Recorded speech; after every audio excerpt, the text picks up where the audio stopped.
Hi everybody, I'm Trevor Bales. Thanks for watching my show today. If you like it, please hit the thumbs up button and don't forget to subscribe. This is life on an alfalfa farm in the desert of Buckeye, Arizona.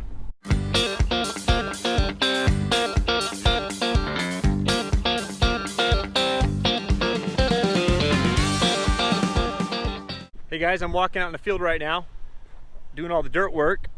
It is now laser time. Thought we would climb on the tractor and show you how exactly this machine works and what it's doing.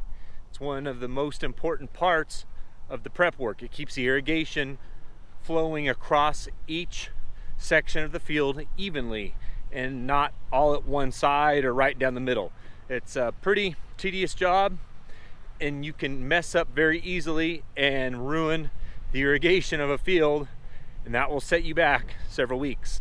He's just making big circles so he can hit each part of the field minimum twice, but he can also go back and go over if he comes across a high spot, he can hit it several times. If there's a spot where he digs a lot of dirt, he knows there's a high spot, he might go back and hit it a second time and a third time and a fourth time to make sure he knocks that high spot down. If there's a high spot, the water will not flow onto it. It'll flow right around it. On that tower, there is a receiver. There's a tower over there, which we'll walk to in a minute, that has a transmitter on it. This tower is receiving some a laser beam that has the geometry of what this field should be, how much fall, whether it's 6/100ths or 2/10ths. It tells it exactly what it should be falling at. I've got to run to the store real quick and grab 2 AA batteries. Inside that tractor is a remote control that can control and change the fall of the field from inside the cab. There's a sprayer. Can you guys see him? He's in one of our fields. We should go ride with him too. Let's go ride with him. Look at this guy. Oh. Everybody, this is Eric. Morning. Eric, what are we spraying today? We were spraying armyworm in alfalfa. Armyworm. Does that mean they have guns? Yeah. Does the worm turn into something else? Or just eats?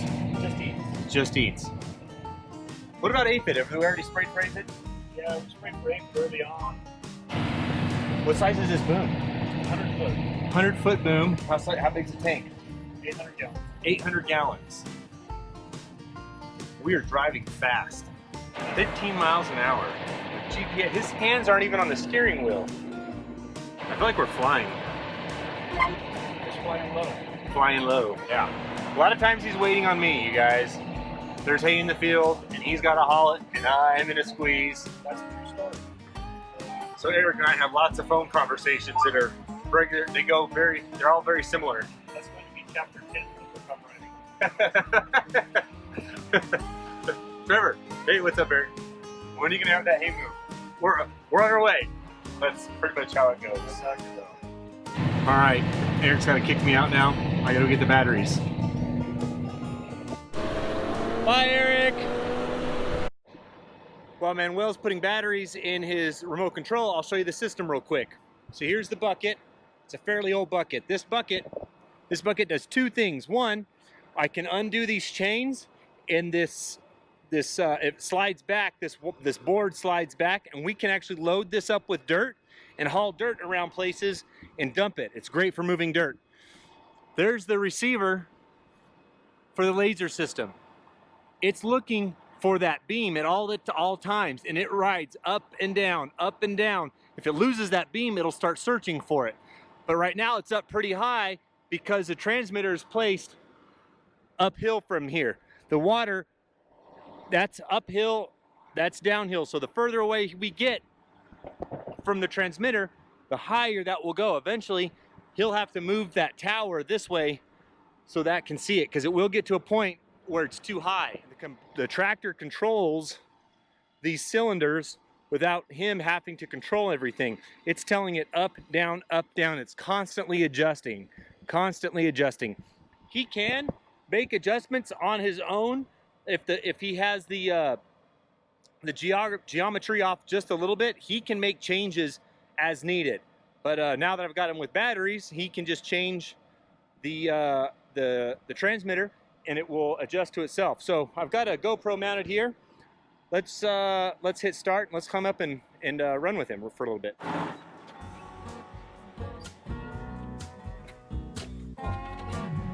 Hey man, Will. Pretty good at this, huh? Good. How many years have you been running the laser? Maybe ¿Cuántos años? 10 years. 10 years. So he's been running a laser for 10 years now. For other farmers, but how long have you been with us? Right here? Yeah, Bales. 6 years. So he's been here for 6 years, so 4 years before here. I used to do all of our lasering. My dad taught me how. Brian did a lot. And I did it for several years.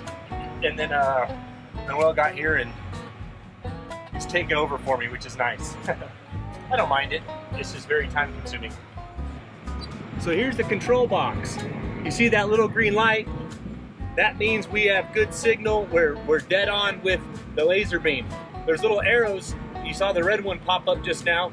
That means it needs to go up a little bit. And then the yellow one means it needs to go down a little bit.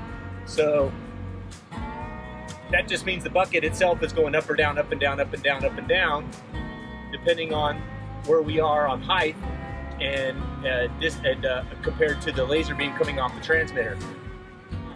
That knob tells the bucket to go down to pick up more dirt.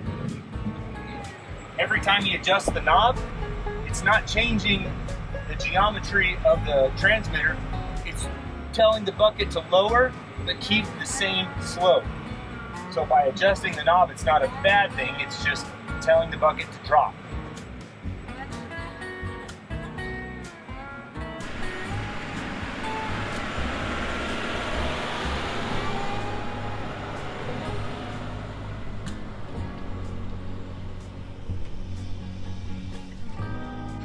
Hope you guys enjoy watching the laser.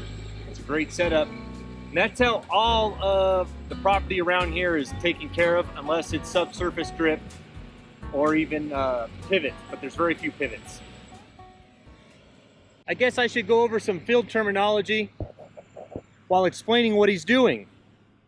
The end of the field where the water comes out of, we call the top of the field because it is higher in elevation. Water flows downhill. The end where the water drains, we call, you can guess, the bottom of the field because that's where the water is draining. As long as there's slope, some infall from top to bottom, that's okay. And it can change throughout the border. That's why people like to ask me what our fields are all set at. They're all different. Even through one border length, they can be different. What's important is the side-to-side fall. If it's a side fall that's off, it'll run down one side or the other. And that will cause the water to not spread evenly across the field. And we want the water to spread evenly across the field. So like I said, infall is not super important. We prefer a little bit.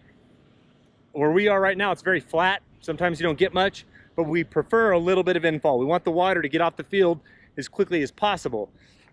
But side to side, we want it flat. These fields aren't flat side to side. That's what the borders come in for. Every border, it stair steps. Like right now, we're actually going downhill that way, uphill that way. That means the water drains down the bottom of this field to a drain.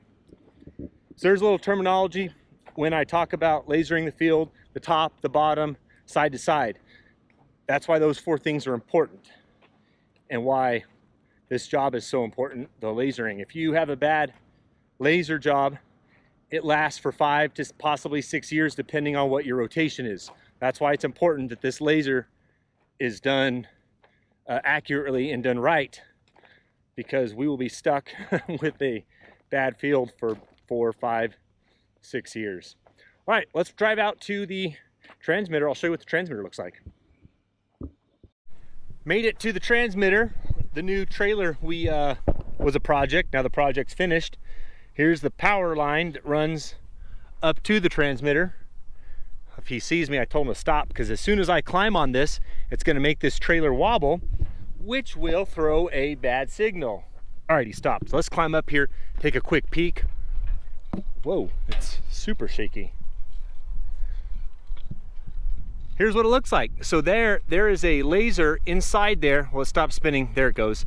Throwing out 0.215 is the fall on this field. So it doesn't have very much fall. So anyways, you can see that red light in there maybe, and that receiver is catching it. And he has a remote control to where he can change these numbers. But if you see, so side to side, there's our side fall. Side fall is at 0. We don't want any.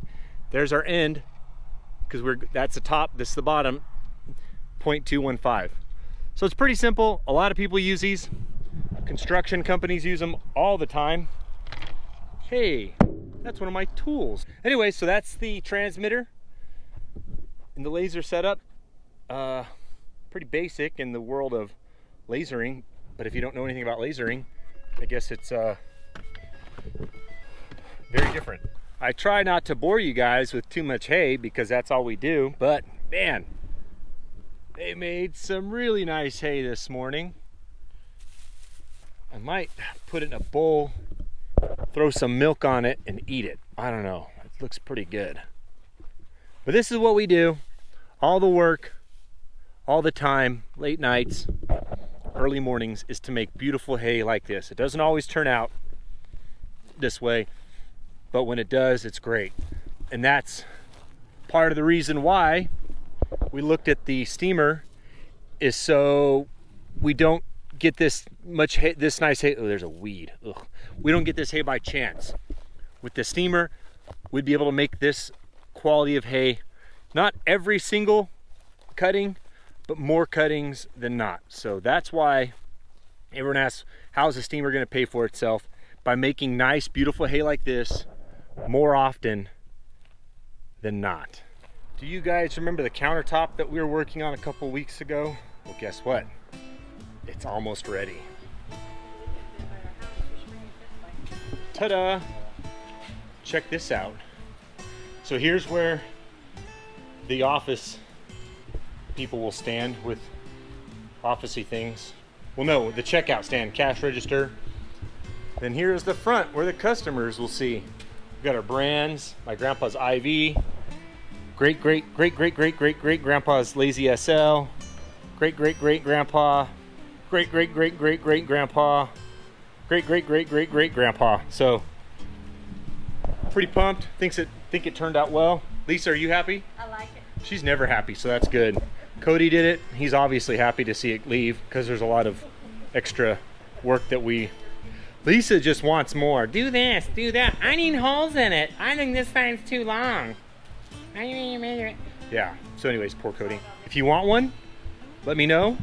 I'll put you in contact with Cody because he hated making it. I love metal shops because I don't know anything. Check out this lathe. I don't know. Let's forward. Don't you touch that. Get away from there. Oh, so I got yelled at for touching his lathe. What else is in here? Look at this, saw's awfully dusty. Does it not work? Needs love, he said. I could get in trouble in here. Oh my gosh, look at this cowboy. He lost a hand. Dude. These are like hunting dogs and a horse and this cowboy. Ugh. That's terrible. Dude, check out this drill press. Hey, please stop touching things. Come on, Trevor. Sorry. Sorry. You know better than that. You're a big Okay, sorry. I'll stop. He keeps yelling at me. This guy's like he's serious.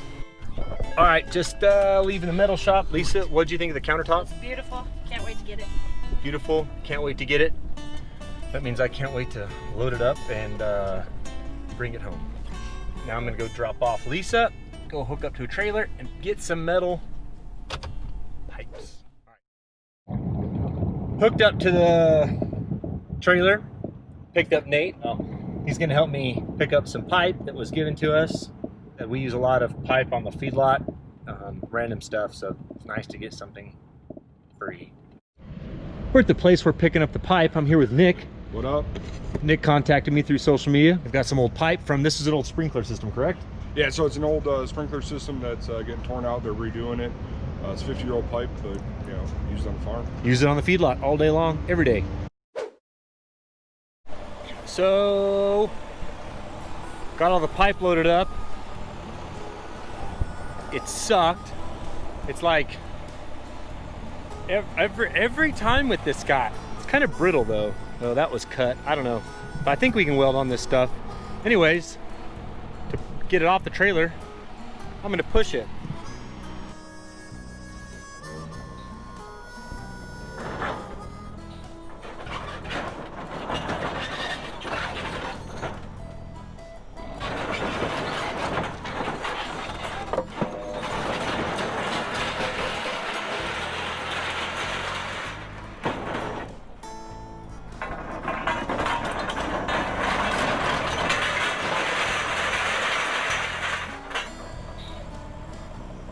And that's how we unload pipe really fast.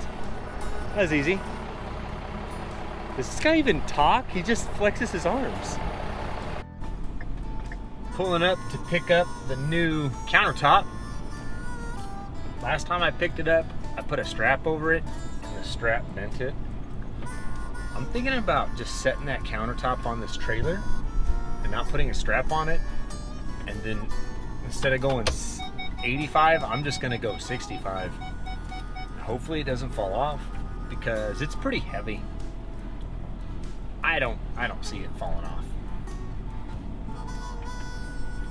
We'll see what happens. These guys did some great work. We're pumped.